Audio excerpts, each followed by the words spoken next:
Welcome, everyone. Well, it's the end of January. Can you believe it? We're on our way, aren't we? So a quick question for you. This is just a sidebar.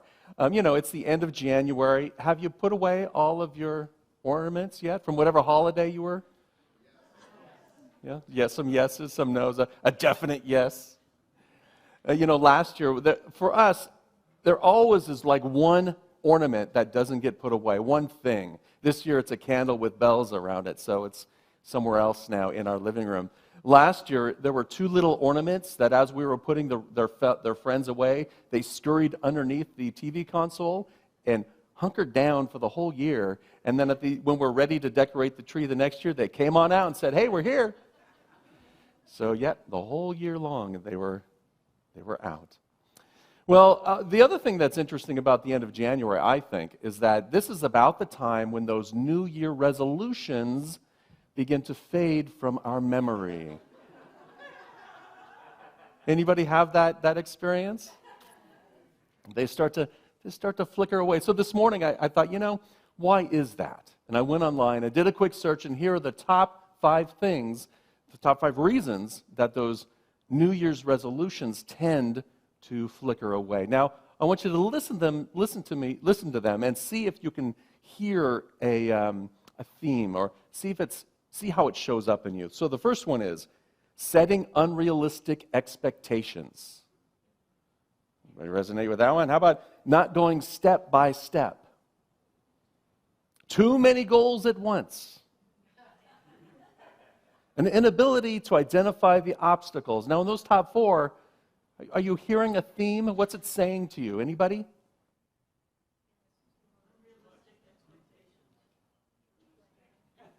Yeah, so too much stuff. What's it saying about you? Lack and limitation, not enough. I'm failing. Oh my gosh, you set too much unrealistic expectations. Can you believe that? You did that. I know, Karen's looking at me like, how can you say that to me? You're not going step by step, Karen. I'm just saying. There are too many goals at once. All of these things are like shaming us and blaming us. Of course you're going to fail. The 5th top reason, stress. Well, yeah, you look at the top 4, of course it's going to be stress. We put so much weight on ourselves for these New Year resolutions. Have you experienced that? So much weight on us, and then we blame ourselves for it flying away. It just flickers away. And we blame ourselves, and of course that creates stress. But here's the thing.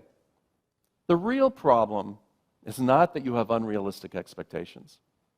Because I think that whatever you are imagining for yourself, whatever good you're imagining for yourself, is within your realm of possibility if you choose to do it.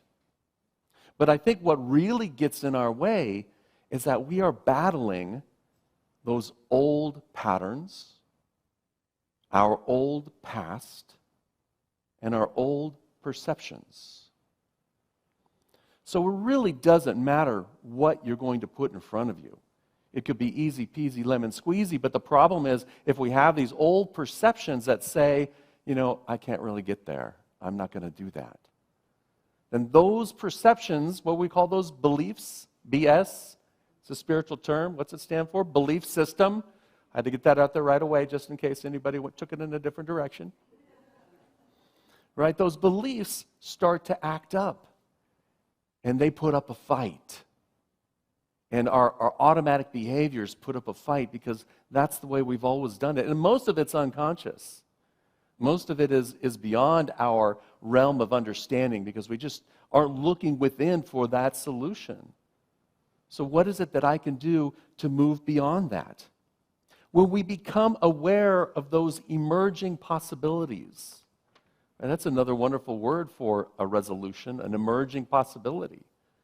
A possibility for each of us and what we can become and how we can live life and how we can experience life. When we become aware of those emerging possibilities, all of those past, present, all of the past, our perceptions and our patterns fight against it because it means they're in trouble. Because something has to give in order for this newness to emerge. You have to make space within your consciousness before these new ideas, these old ideas, these same ideas, the same set of resolutions that you had 2, 3, 4 years ago can come into manifestation. There has to be a safe space for it to land. And let me tell you, there is a war going on inside of your head whenever you set a goal, whenever you have that emerging vision of something, of you being more of who you've come here to be. I like to call it my authentic self. You might call it, that spark of divinity, that higher self, but that better half, that Christ consciousness, that part of me that is that pure essence. I just want to give a little bit more to the world and to experience world a little bit more from that perspective. And all of the old patterns start to kick in and start to create, and then we start to identify it with people out there and things out there and experiences out there. The biggest challenge that we have are these old patterns, pasts, and perceptions that are embedded within us that we tend to adopt as our sense of self. So the things that happened in the past become our, story of who we are in the present moment. They happened a long time ago, and yet we're still expressing and experiencing it in this present moment because we're bringing it up right now. All of those, the past, all of those perceptions, those old perceptions about who people are and what they're like, and I have this perception of somebody when they come in the room, I'm just expecting them to be that way. And I'm only going to see that perception. I'm not going to see anything else unless I take the time to disengage, to let go of the old stuff. In the Tao Te Ching, Lao Tzu said, when you let go of what you are, you become what you might be. By letting go, it all gets done. I let go of all desire for the common good, and the good becomes as common as grass. If you can let go of the Tao, if you can let go of that state of consciousness, if you can let go of your efforting to be enlightened, if you can let go with your mind and surround it with your heart, it will live inside you forever. Let's unpack this a little bit, because the first one here, when you let go of what you are, you become what you might be. And so we have to let go of the old patterns, the old pasts, and the old perceptions that we have made our sense of self. All of a sudden, that's who we are. We're so unconscious that we're walking through the world with this persona, right? And less of our authentic self, because those old things are driving us. Now, we did the Burning Bowl service at the beginning of the year, and that was our way of one practice of letting go. And then we did our Whitestone service, which is our practice of filling in that space with who we've come here to be. And the sense of who we want to bring into the world, that authentic part of us that we want to give more to the world. What a beautiful experience. And yet at some time down the road, you may have felt that you have let go of some things, and yet here it is again. Anybody have that experience besides me? Oh, thank you. I'm not alone. Right? We let go of some of this, and then it just comes right back. Why is that? It's because we're not done with it yet. We're not done with it yet. And it's interesting because you'll see people, we'll get into conversations, oh, I'm so over that. They're not. The more enthusiasm and energy they put into saying they're over it means there's a little bit of attachment there still.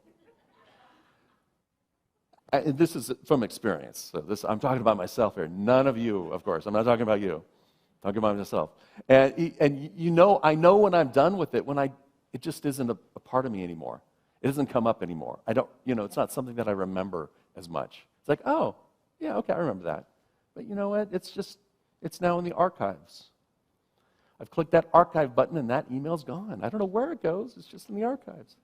I've never found the archives. I'm sure they're there somewhere if I ever want to rehash it. But I really don't. So we have to let things go. And to bring forth that emerging possibility, that greater sense of freedom. So any emerging possibility that's coming up for us, what we want is the experience that's behind it, right? We want the experience of sensing, of feeling a greater sense of freedom. We want the experience of having greater peace of mind, more love in our relationships, of being kinder, of having a sense of oneness. Whatever those senses are that we're feeling, that's a product of us being more of simply our authentic self.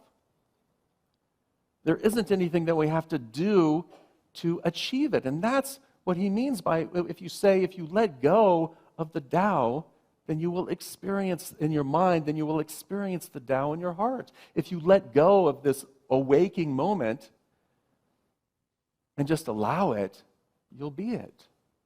It's all the efforting that gets in our way, right? If we're so concerned about bringing good in the world, as he said, let me reread that line.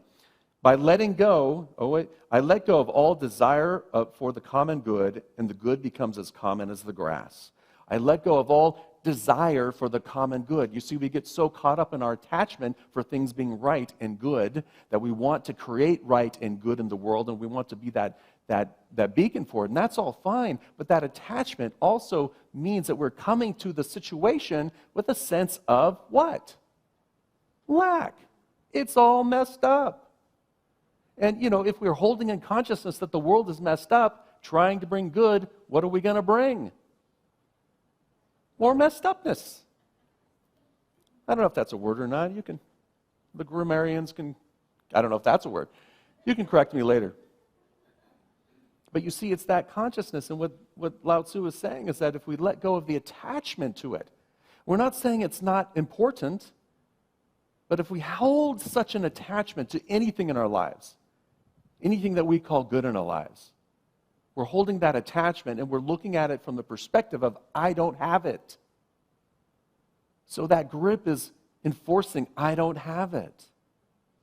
I'm not, and the having it isn't even what we want. What we want lies behind the thing. What we want is the experience of it, the thought of it. What we want is the sense of freedom. What we want is the sense of inner peace, of contentment, of joy, of bliss.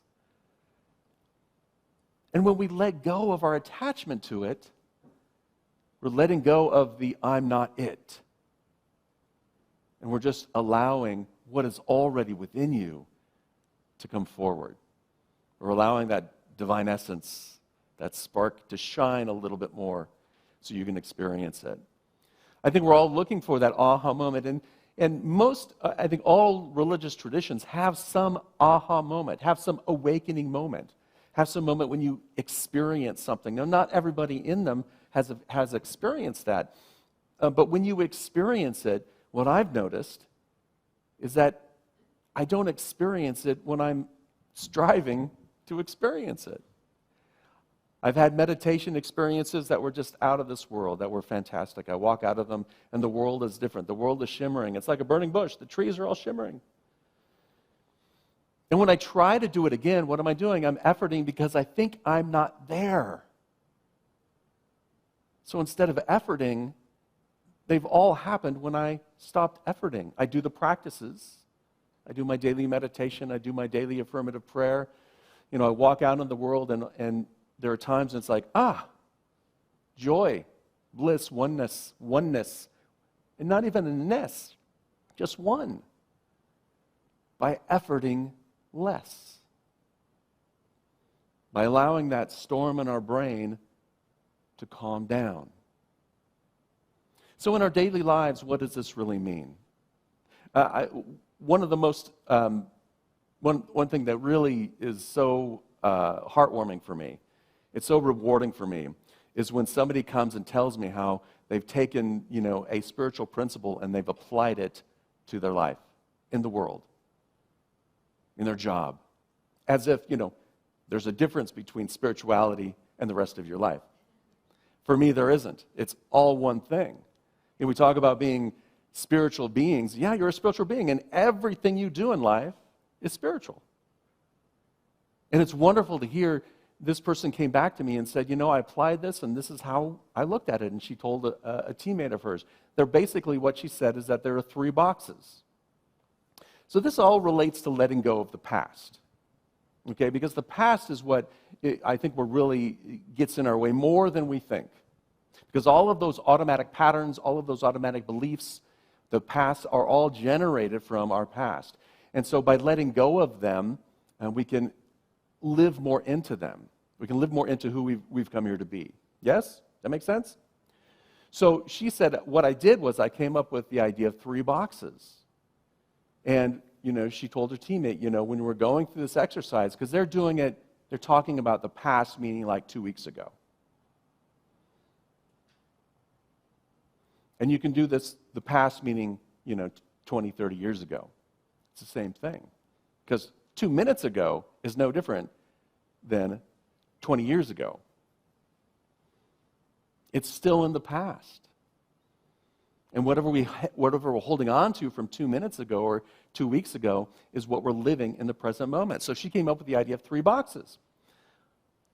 Let me get this out and make sure I get this right. So here's the first box. Box number 1. As they're looking at things that had happened in the past and looking at maybe what went right and what went wrong, the first box was, this is the stuff that's out of my control. Okay, so they did a project and something happened and this happened and that happened. It doesn't matter what it is in life, but it was out of that person's control. They had no control over it. So this is the box for, this is not in my control. I can put it in this box. Anybody have one of those situations in their life? Okay. So what can you learn from something that's out of your control? Let go. Acceptance. Non-resistance. It's like, okay, this is just what it is. It's out of my control. I can learn from myself. I don't have to stress about it anymore. It was out of my control. I can learn from this that, even if it feels uncomfortable at the time, I can show up how I want to show up. I can show up as my better self in those situations, recognizing, okay, it's out of my control, and yet here I am willing to do the work. The second box. Everyone take a nice deep breath. Okay, I made a mistake. There's something that I did that wasn't quite right. I was at fault for something happening. So we take all of those and we put them in this box. This is my mistake box. What can we learn from our mistakes?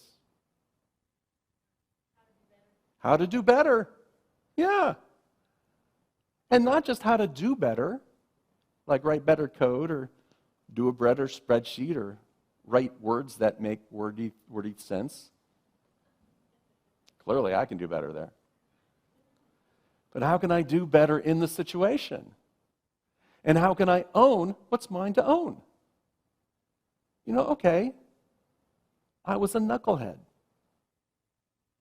I can own that and not blame and shame myself. I can put it in the box. You see, the thing is, we're not putting it in the box. What we're usually doing is hiding it, right? Oh, I made a mistake. I'm not telling anyone. Everyone keep their mouth shut. No one will know. And what we're doing is we're pushing the blame off on other people. Or when it comes up, oh yeah, I made a mistake. Don't worry, I'm not going to worry about that. Yep, I'm done. I'm done with it. I figured out how to be better. So we just kind of push it aside. We bypass it. We ignore it. We pretend it isn't there. And what happens? It's not in the box. We're still holding on to it. It's still within us. And we'll still make those same mistakes. We'll still show up that way. It's like, oh my gosh, I thought I was done with this. Because we weren't finished processing it. We weren't done with it. See, all of these ideas, these past things are not, not here, they're not bad. What if we thought of them as evolutionary drivers? What if we thought about everything in that box now is a tool for me to learn from? It's like, oh, I'm making that mistake again. Here, let me Pick up my box, I have it categorized. What did I do last time? How can I move through it a little bit more effectively here? How can I use it for my good, to bring out more good? How can I shift the energy around it? How can I own what's happening instead of projecting onto other people? The third box is for, you know what? It was in my control. I didn't make a mistake. There's just a new way to look at it. There's a new perspective.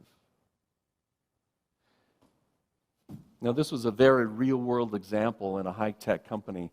There's just someone came in with a new way to look at it and a new perspective. And how many times, when you have that new way of looking at it, perspective, do you shut down? Do you say, no, my way is the only way? What can you learn from that new perspective? Anything that we learn in our spiritual talk here today that's new for you? Hey, this is just a new perspective. Why am I pushing it away? And what can I use out of it if I look at it? One of the things that I do all the time is question my stuff. I'm trying to think of a word. This blabbering that I do up here. That's a good wordy thing, yeah? Right, all of these talks, I always question these principles. I always question to see, well, how is that really showing up for me? I always try to embody it so that I can see what the truth what truth is there in it for me, so I can be a better wordy person. Yeah, today is just not happening. I don't know. It must not be spirit coming through me. I don't know, but so I can articulate it better, so I can give you better examples, so I can show how it might be relevant to you. So if you took everything that I said and questioned everything that I said and said, how would this work in my life? That's our fifth principle. How can I put this into work in my life so that I can experience more joy, more bliss, more peace of mind? How can I put this in my life and then measure the difference and see? Sometimes, in this growing up phase of cleaning up phase of cleansing our consciousness and growing up phase of spiritual growth, we don't know it until we're there. All of a sudden it's like, oh, I'm less pissed off. I'm generally in favor of that. How about you? Yeah, so, there's a little shift in me. I'm a little kinder. If I look back, because a lot of times we don't see it until we're in it. And if we look back 5 years or 10 years, it's like, oh yeah, I'm a different person. That's because we didn't bypass it. We didn't shove it away. We put it in the box and used it. Now, when you're done with the box, when the box is full, you've taken it out of your consciousness, out of your awareness. You've put it in the box. You can certainly give the box away, although I don't know if anybody's going to want to wear that. But what most of us do is package it up and put it in the attic, right? Because those experiences, the events don't go away, but our perspective about it goes away. Our perspective about it changes. Our belief about it changes. And so when we're able to change that story, that structure about that belief, all of that information is still there. And when it comes up again, it's like, oh, okay, I remember it's in this box, in the attic, or in the basement, depending on where you live, and or in the closet, or in the storage unit. And I can go get it, and I can say, yes, here's what I learned. Here's what I can continue to learn from it. So instead of bypassing it, we're using it as an evolutionary driver. We're using it as something that will lift us up. And do it in a way that's less efforting, less trying, and just being in it and allowing it with more ease and grace.